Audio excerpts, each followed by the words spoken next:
For instance, the amazing discovery of Lucy. But now, nearly all experts agree that Lucy was just the skeleton of a 3-foot-tall chimpanzee.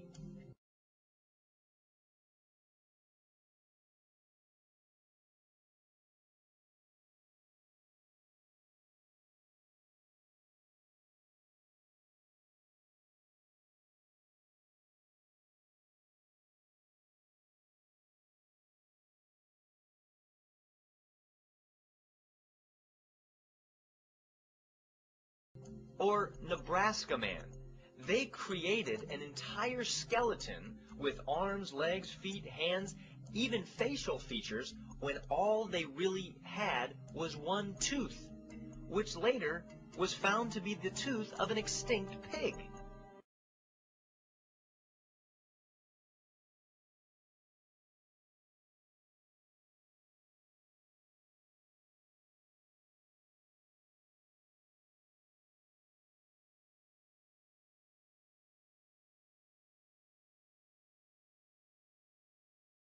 Or Piltdown Man. The jawbone turned out to belong to a modern ape.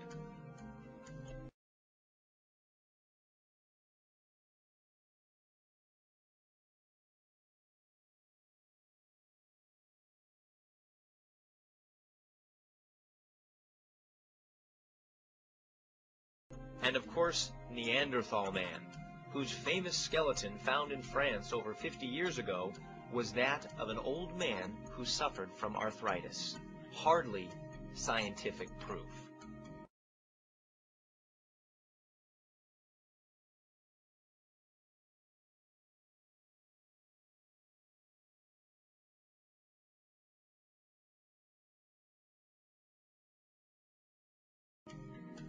Listen to what the famous Harvard evolutionary biologist Stephen Jay Gould said about the fossil record.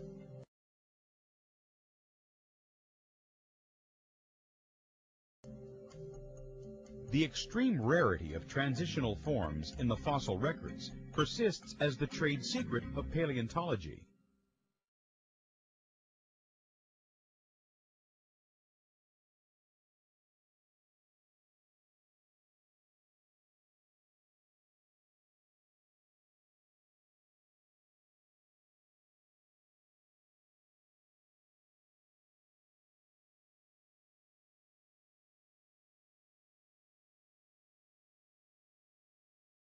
Have you ever been mystified as to why human beings and apes have so many similar features?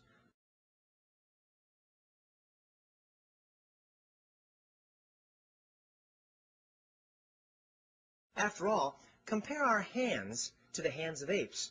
They're very similar, and our feet are a lot the same. In fact, we can make many of the same facial expressions and other things that apes can do. To prove this point, we hired an orangutan for the day and had some fun. Check this out.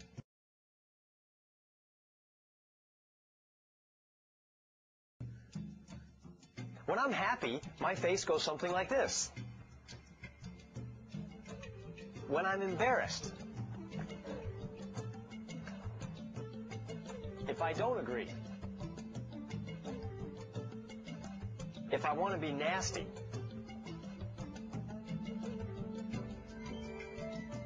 if I've heard a bad joke,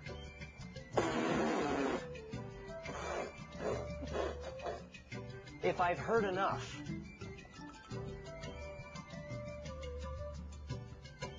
if I'm feeling affectionate,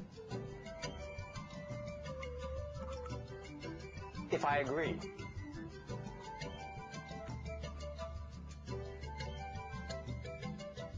Does this prove that men evolved from apes?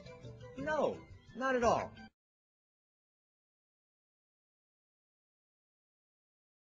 Think of it like this. Think of the biplane and the 747 jumbo jet. They're both very similar. After all, they both have wings, they both have landing gear, cockpits. Does that mean that the jet evolved from the little biplane? Not at all. It just means they have a common designer. The designer used a similar blueprint for each one. Same with us.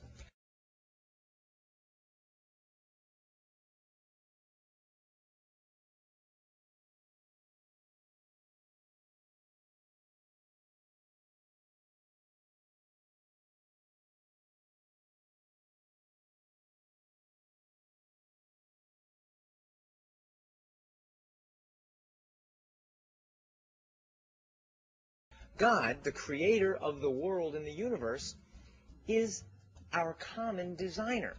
He simply used a similar blueprint when creating the hands and feet and facial expressions of men and apes.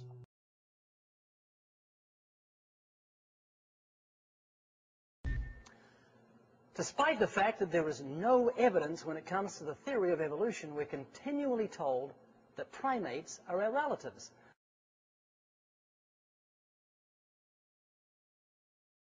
So we decided we'd have a little fun and call a number of airlines and ask if we could have a relative fly on the plane with us.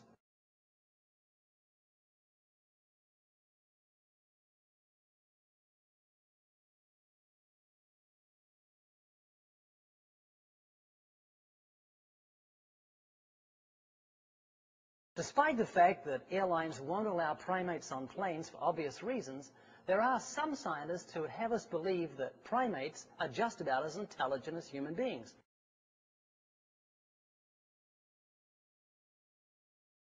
So Kirk and I took an orangutan to lunch to see if it was true.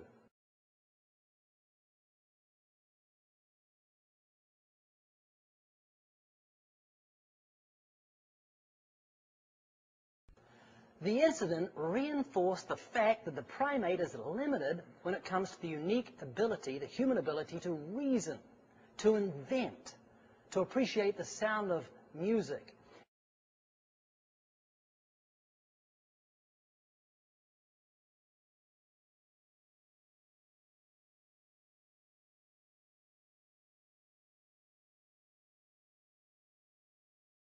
You see, you don't get orangutans forming themselves into an orchestra.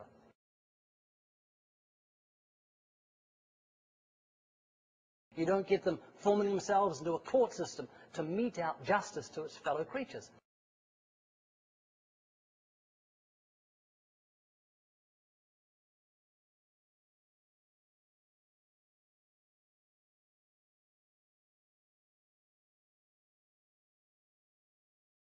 This isn't because he's a prehistoric man who is less evolved than us.